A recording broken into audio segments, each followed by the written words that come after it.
Hello, and welcome to our podcast. I'm Claire, and I'm joined today by Alan. We'll be discussing the latest developments in U.S. politics. Hi everyone, I'm Alan.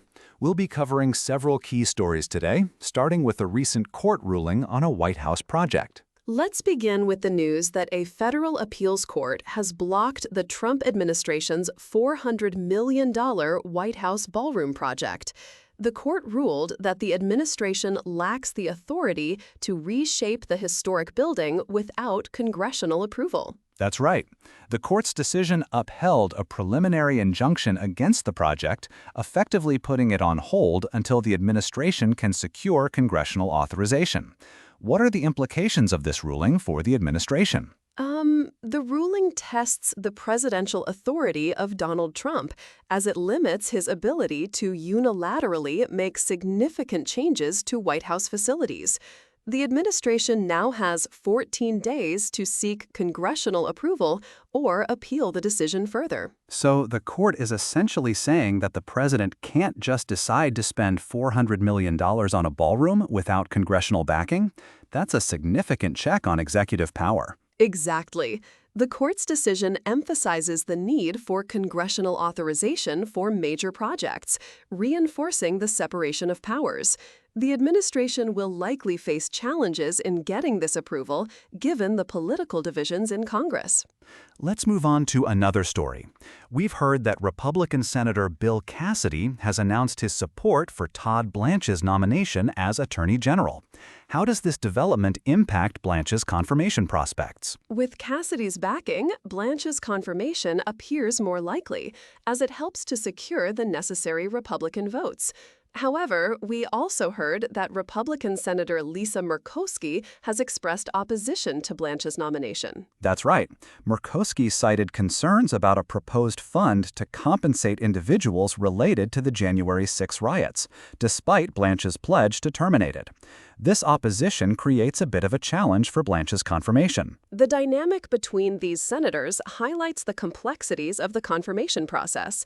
Cassidy's support is crucial, but Murkowski's opposition indicates that there are still potential hurdles for Blanche to overcome. Let's shift gears to the news that Trump-endorsed Rep. Andy Ogles lost his primary challenge in Tennessee.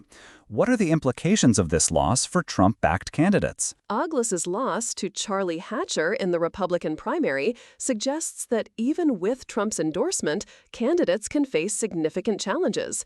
The newly redrawn district boundaries may have contributed to Ogles' defeat. The outcome might be seen as a test of Trump's influence in the Republican Party. Do you think this loss will have broader implications for Trump-backed candidates in future elections? It's possible that this loss could affect the dynamics within the Republican Party, potentially making it harder for Trump to endorse candidates in the future. However, it's also worth noting that Trump's endorsements have been influential in many other races. We've already touched on Murkowski's opposition to Blanche's nomination. Can you provide more context on her concerns? Murkowski is concerned that despite Blanche's formal termination of the proposed $1.8 billion fund to compensate certain individuals, the administration might still proceed with it. This concern is at the heart of her opposition. So it's not just about Blanche's qualifications or character, but also about the potential actions of the administration under his leadership as Attorney General. Exactly. Murkowski's stance highlights the scrutiny that nominees face, not just for their personal attributes, but also for the policies they might be expected to uphold or implement. Let's move on to the news that the Senate has overwhelmingly passed a Russia sanctions bill negotiated by the late Senator Graham. What does this say about bipartisan support for Ukraine? The passage of this bill signals renewed bipartisan support for Ukraine as the conflict with Russia continues. It's a significant demonstration of U.S. commitment to reinforcing its support for Ukraine. The bill being negotiated by the late Senator Graham adds a layer of personal and political significance. Do you think this will have a tangible impact on U.S. foreign policy towards Russia and Ukraine? The sanctions package is likely to put additional pressure on Russia, reinforcing U.S. and international opposition to its actions. It's a legislative measure that complements other diplomatic and economic efforts. As we wrap up today's discussion, it's clear that there are several key developments shaping the current political landscape in the U.S.